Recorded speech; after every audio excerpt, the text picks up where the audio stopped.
Okay, everybody. I presume there's a microphone available. Is there a roaming microphone? Yeah. So, there isn't. John, do you want to get started then?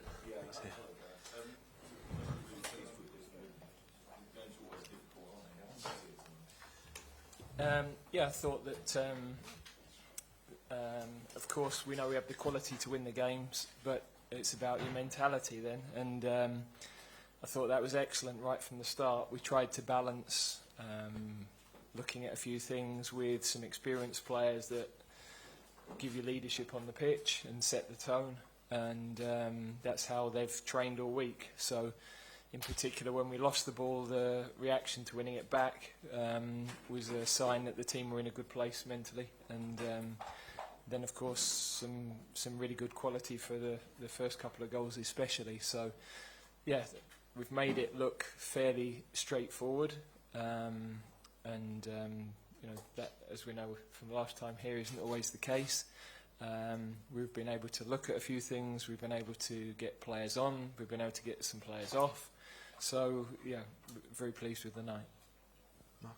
When you look at all the players who weren't in that starting 11 tonight, it sort of shows the quality you've got in this squad in depth, that you can come away with 7 or 8 major players missing and still win 4-0.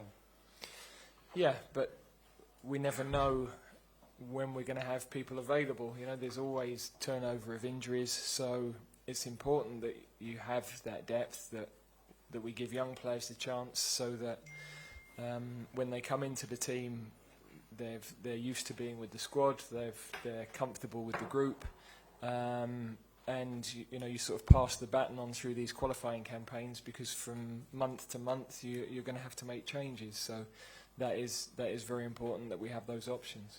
Matt?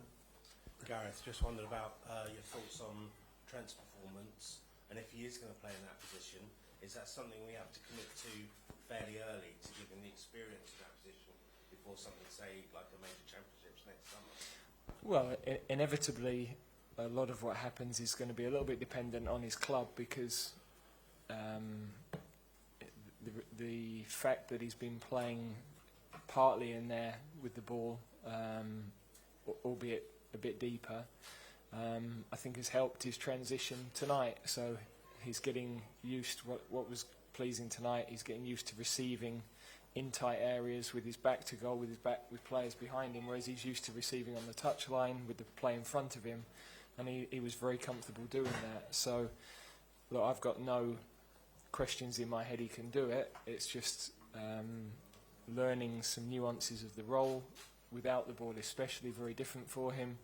But he's very keen to do it. He's enjoyed the sort of project, if you like. We talked about it about 4 weeks ago on the phone, and I think he's been excited by it. And he showed exactly what we think he could be capable of, and he gives us something different to our other midfield players.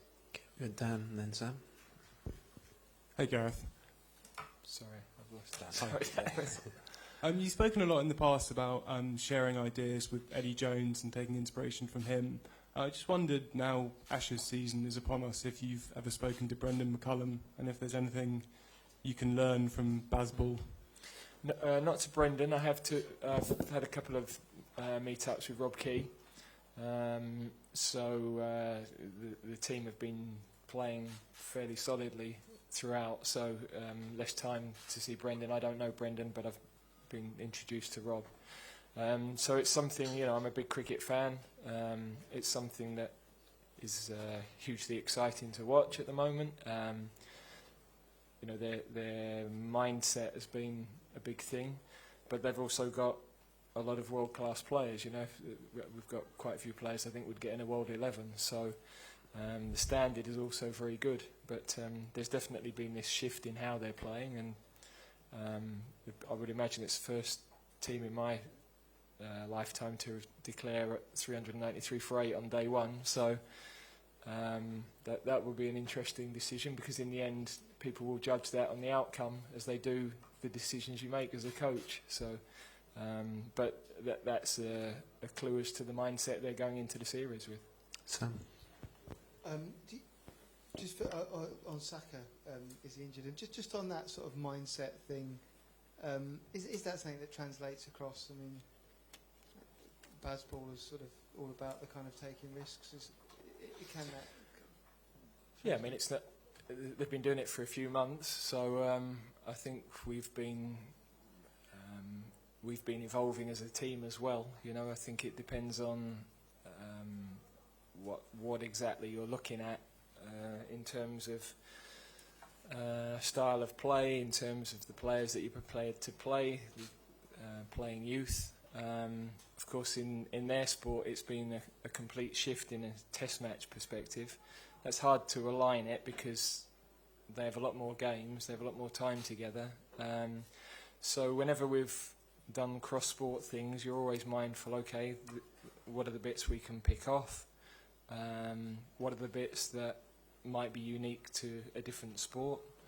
And yeah, in the end, you're looking at things that are going to help you to win. I think the alignment between the captain and the coach is really strong. The alignment with the head of cricket is really strong. So they're all on the same page, which in any sports organisation is absolutely crucial.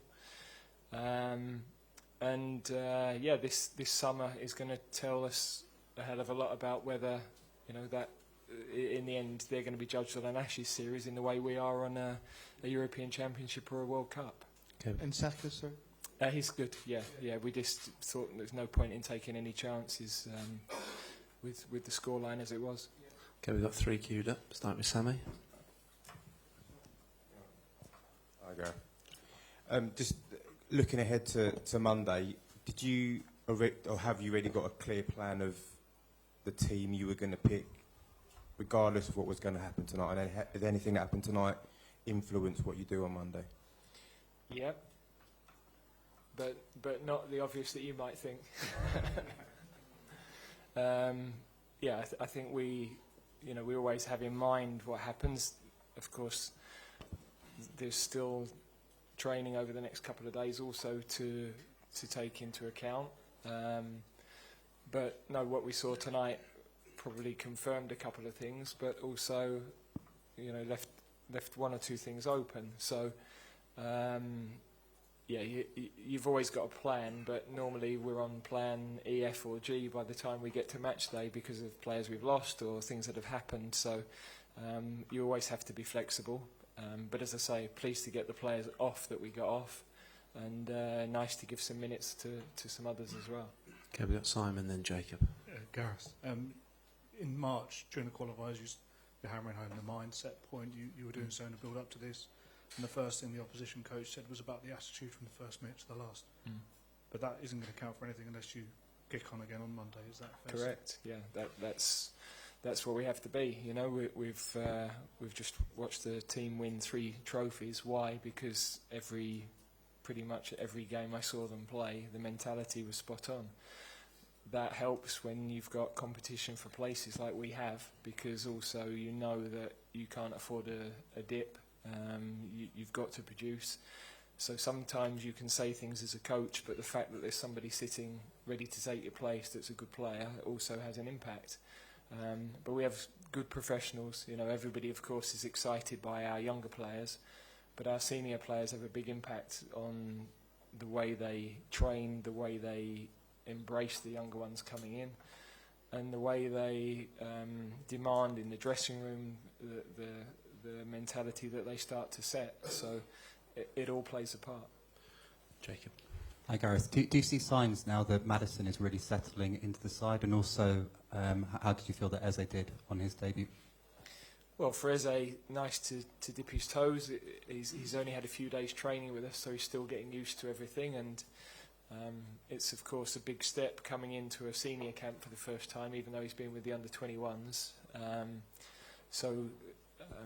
You know, he's, I think, had his eyes opened to the level, the quality of the players, the intensity every day. So brilliant experience for him, and he's a fabulous boy, I have to say. Really, you know, gives a lot of energy every day, which is brilliant. With James, I thought, you know, that role where he can drift and the position he found for the third goal, I think, where he came inside and or no, Trent's goal, the second one, wasn't it?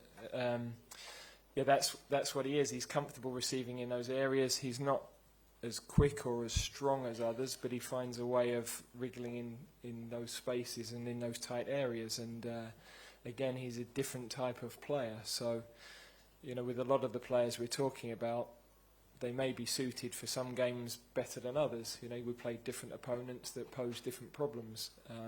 But it's great to have those different types of players. Okay, guys, we'll wrap it up there. Thanks for your time. I would also say I did see England get 400 on the first day at Edgbaston in 2005. Knowledge. I was there, yeah.